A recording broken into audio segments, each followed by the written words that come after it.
फक्त एकदा या पद्धतीने शेवग्याच्या शेंगाची भाजी बनवून बघा. एकदम कायम याच पद्धतीने बनवाल एवढी चविष्ट अशी ही शेवग्याची शेंगाची भाजी बनते. आता सगळ्यात आधी 9 ते 10 अशा जास्त जाडही नाही आणि जास्त कावळ्याही नाही अशा शेंगा घेतलेल्या आहे. 9 ते 10 या ठिकाणी शेंगा घेतलेल्या आहे. आता या शेंगा स्वच्छ अशा धुतलेल्या आहे आणि एकदम ताज्या अशा शेंगा आहे. आता आवडीनुसार लहान मोठ्या साईजनी ह्या कापून घेतल्या आणि कापताना ज्यावेळेस कापतो त्यावेळेस जेवढं निघल सहज जेवढं निघल तेवढं साल या शेंगाचं काढून घेतलेलं आहे. अशा पद्धतीने सगळ्या शेंगा याच पद्धतीने कापून घ्यायच्या आहे आणि जेवढं निघल तेवढंच साल काढलेलं आहे, कारण हे सालही खूप असं पौष्टिक असतं.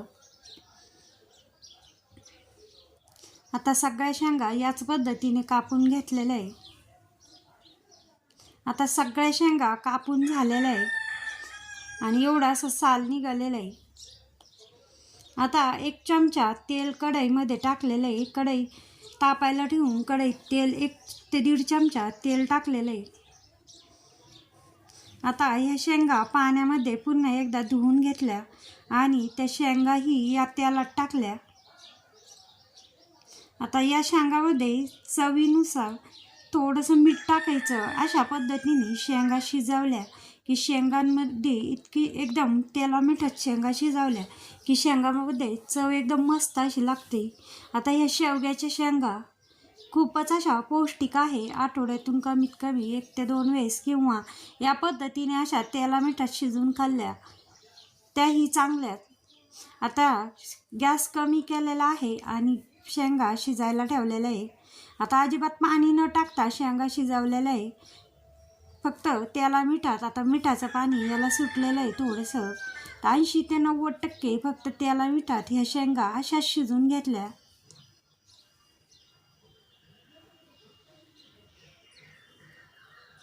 आता 2 कांदे कापलेले आहे उभे आणि ते थोडेसे जाड मोठे मोठेच कापलेले आहे. आता कांदे कापून घेतले तर एकीकडं शेंगा शिजत आहे, एकीकडं कांदे भाजायला ठेवलेले आहे. थोडंसं असं तेल टाकलेलं आहे आणि 1 टोमॅटोही कापून घेतलेला आहे. कांदा जास्त काळाही होऊन द्यायचा नाही. थोडासा लालसर कांदा झाला लगेचच टोमॅटो याच्यामध्ये टाकलेला आहे.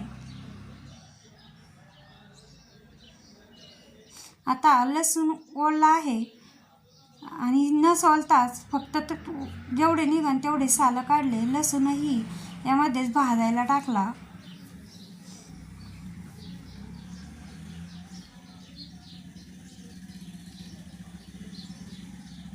आता वाळलेल्या सुक्या मिरच्या त्या घेतलेल्या आहेत त्या पण टाकल्या.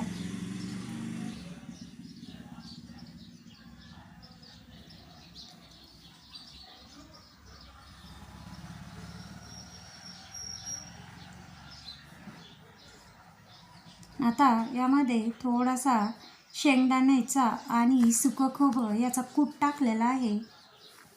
2-2 चमचे असे दोन्ही कूट टाकलेले आणि तेही भाजून घेतलेले.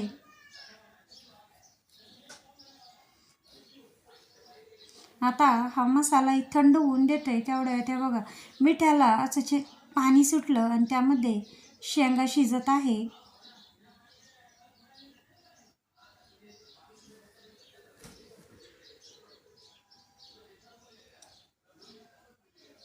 आता शेंगा शिजल्या आहे की नाही ते पाहू. आणि थोड्याशा कच्च्या वाटल्या म्हणून पुन्हा त्या शेंगा शिजायला ठेवल्या. आता इकडं मसालाही थंड झालेला आहे तो वाटून घेतलेला आहे पाणी न टाकता. आणि थोडं वाटलं तर थोडंसं टाकायचं कारण टोमॅटोमुळं मसाला छान वाटला जातो. हा बघा मस्त असा मसाला वाटून झालेला आहे.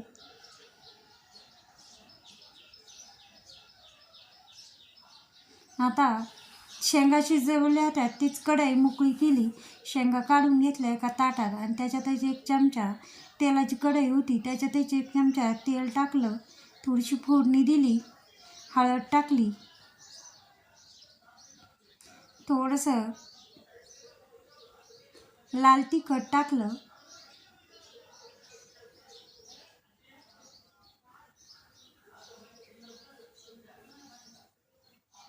आणि आता हा जो वाटण केलेला मसाला आहे तोही टाकला. छान तेल सुटून दिलेलं आहे या मसाल्याला पुन्हा एकदा.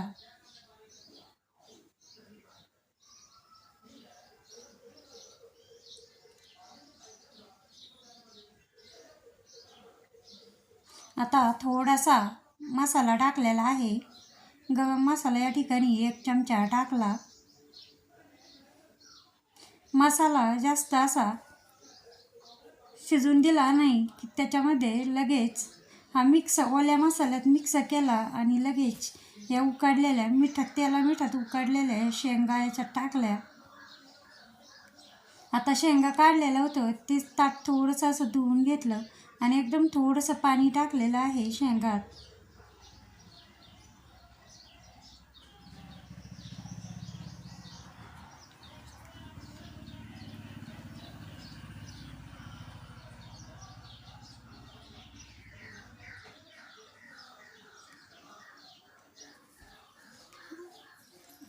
आता थोडंसं पाणी टाकून आता थोडं पातळ दिसत असलं तरी थोड्याशा अजून 20% शेंगा शिजायच्या आहे, म्हणून थोडंसं सैल असं दिसत आहे.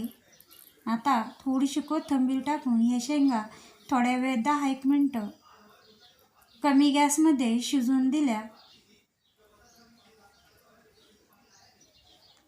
भाजी थोड्या उकळल्यानंतर घट्ट होती. एकदम मस्त अशी भाजी दिसत आहे.